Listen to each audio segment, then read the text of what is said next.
Shalom à tous, j'espère que vous allez bien par la grâce du Seigneur Jésus. Alors ce matin, je vais avec une histoire pour la sensibilisation. Et j'interpelle dans cette vidéo les jeunes filles et les femmes qui sont lancées, qui sont pleines dans la prostitution. Je m'adresse à vous. Vous tombez sur la vidéo. Ne passez pas, ne zappez pas. Prenez la peine d'écouter cette histoire. Ça va vous aider. Aussi, partagez cette vidéo massivement, republiez et abonnez-vous à mon compte. Cette vidéo doit faire le tour du Gabon. Cette vidéo doit faire le tour de l'Afrique, le tour du monde. C'est une histoire qui se passe à Libreville au Gabon. La femme explique que sa sœur était lancée dans ce monde qu'on appelle la prostitution. Mais il est arrivé un temps où c'était vraiment compliqué pour elle. Lorsque je dis compliqué, c'était vraiment compliqué et elle avait besoin urgemment d'une somme de 50 000. Ah, les femmes, à cause de 50 000 francs. Donc, qu'est-ce que la dame a fait?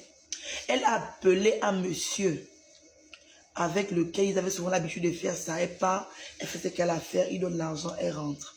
Et lorsqu'elle rentre en contact avec le monsieur, elle dit au monsieur, là j'ai un problème vraiment urgent, c'est difficile pour moi. J'ai besoin de 50 000 francs, s'il te plaît, aide-moi. Le monsieur lui a dit, il n'y a pas de problème. On a souvent l'habitude de faire ça. Tu viens, tu fais ce que tu as à faire, je te remets ton argent, tu pars. Mais le souci est que je n'ai plus envie d'aller dans les motels. J'ai construit ma maison, je ne suis pas mariée. Donc si tu es disponible, tu viens chez moi. Mais je tiens à te signaler, chez moi c'est extrêmement loin.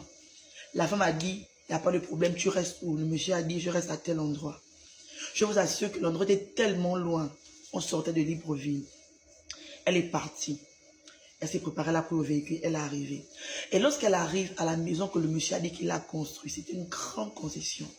Il y avait le portail, donc elle frappe. Le gardien qui la voit, la reconnaît, dit que maman, tu es venu faire quoi ici? Ici, c'est pas bon. Ne rentre pas ici, pars. Elle a dit pardon. Je suis venu chercher mon argent, laisse-moi rentrer, je vais faire ce que j'ai à faire, je rentre. Le gardien insistait, il n'a pas voulu comprendre. La voilà, maintenant elle rentre.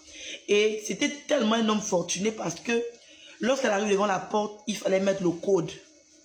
Genre le code là. Elle appelle le monsieur pour dire, ah, je suis devant chez toi. Donc le code, je vais rentrer. Le monsieur lui donne le code. Elle rentre. Regardez le salon, regardez la dimension de la maison, tu ne peux pas. Donc le monsieur l'a mis à l'aise. Elle s'est assise. Il lui a donné à boire et tout ça. Elle était là, elle attendait. Elle a dit, attends-moi là. J'arrive. Le monsieur est rentré dans une chambre. Il n'a pas fermé la porte. Il est rentré. Pour mettre la fille en confiance. C'est comme ça. 1 heure passe. 2 heures passent. Elle dit, Aka, je suis venue ici faire un travail. J'ai d'abord dit que j'ai besoin d'argent. Pourquoi me faire attendre comme ça? Moi, je suis fatiguée. Je ne suis pas venue ici pour dire que je vais dormir ici. Je lui ai expliqué une situation que j'ai besoin de l'argent urgemment. Mais il me fait durer comme ça. Pourquoi? Non, moi, je vais lui dire que je vais partir. C'est pour ça que la femme, dans la pauvre maison, est sur le monsieur dans la chambre où il est rentré. Je vous assure que lorsqu'elle ouvre la porte, c'est qu'elle a vu. Non! La femme est dangereuse. Le monsieur est en train de se transformer en boa. Lorsque je dis boa là, c'est pas qu'on a dit ou bien quoi, une histoire réelle. Le monsieur s'est transformé en boa.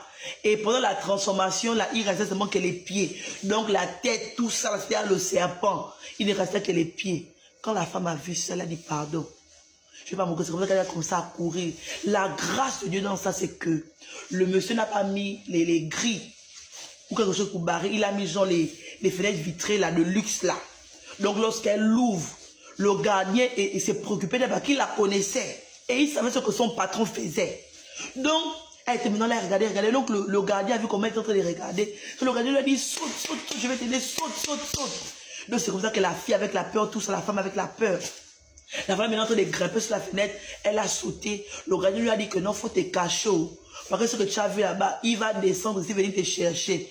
Même moi que tu vois là, s'il me voit, il va m'avaler parce qu'il avale la personne qu'il trouve dans l'état là. Donc voilà maintenant comment elle et le gardien, ils se sont cachés. Quand il dit caché, c'est caché parce que dans la position, il y avait des fleurs, donc ils sont bien à un endroit là. Donc pendant qu'elle était cachée, elle a bien vu comment le serpent est descendu. Le serpent est en train de sillonner, regardez le serpent qui cherche. Incroyable. Je dis c'est incroyable, on me dit c'est croyable. Non. Le serpent est en train de chercher. Le serpent n'a pas vu le serpent. Il est remonté dans la maison. Waouh. Donc pendant que le serpent est remonté, le gardien lui a fait prendre le véhicule. Je ne sais pas si c'est 5 000 ou 10 000. Vous retenez dans Libreville. Elle est partie. Et après, quand le monsieur est redevenu humain là, il a posé la question au gardien que elle est où? Le gardien m'a dit, patron, parti. La femme est partie. Il s'est énervé. Il s'est énervé à une dimension où il a voulu suivre même la femme. D'après ce que le gardien avait dit après. Il a pris le véhicule pour la suivre, pour la chercher. Parce qu'elle a vu ce qu'il ne fallait pas voir. Dieu merci. Elle est sortie de la scène et sauve. Toi qui penses qu'avoir l'argent là, il faut donner ton corps. Tu ne connais pas les hommes que tu fréquentes. Tu ne connais pas leur famille. Tu ne sais pas s'ils sont humains ou si ce sont des fantômes ou si ce sont des serpents ou les gens qui sortent des eaux. Tu ne connais pas. Faites attention. Aujourd'hui, elle a pu y échapper. Mais tous les jours, ce n'est pas dimanche. Il y a un jour, on va la valer. Parce que l'homme là, qui s'est transformé en serpent là, c'était pour la valer un tour. Il est venu connaître. Même le gardien qui la connaissait ne devait jamais aller dire que j'ai vu X, il est venu chez mon patron et il a disparu. Il ne devait jamais venir dire ça. La prostitution n'est pas une vie. Ce n'est pas un moyen d'avoir de l'argent. Jeune fille, femme, tu veux avoir de l'argent. Fais l'école, tu travailles. L'école aussi n'est pas le seul moyen de réussite. Non. Mais fais quelque chose. Il y a des gens qui font le commerce. Même vendre les œufs là, tu peux te retrouver avec quelque chose à la fin du mois. Même vendre les chaussettes au marché, même vendre les condiments, c'est quelque chose. Il n'y a rien de plus beau que de construire ta maison, de bâtir ta vie avec l'argent que tu reçois durement. Et c'est pour un temps. Aujourd'hui, tu travailles pour quelqu'un. C'est pour créer ton empire demain. Arrêtons de penser que la prostitution, c'est la seule solution. Parce que dans ça, il y a beaucoup de risques.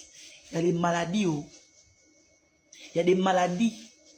Lorsque vous couchez avec ces hommes-là, vous ne savez pas ce qu'ils déposent dans vos ventres ou bien dans vos corps. Il y a plusieurs choses. Tu peux aller là-bas comme ça, tu penses qu'il est seul, alors qu'ils sont assis, qu'ils vont t'égorger. Ni vu ni connu. Tu peux aller là-bas, tu le vois bien là. Il couche avec toi, c'est les serpents qui déposent dans ton ventre.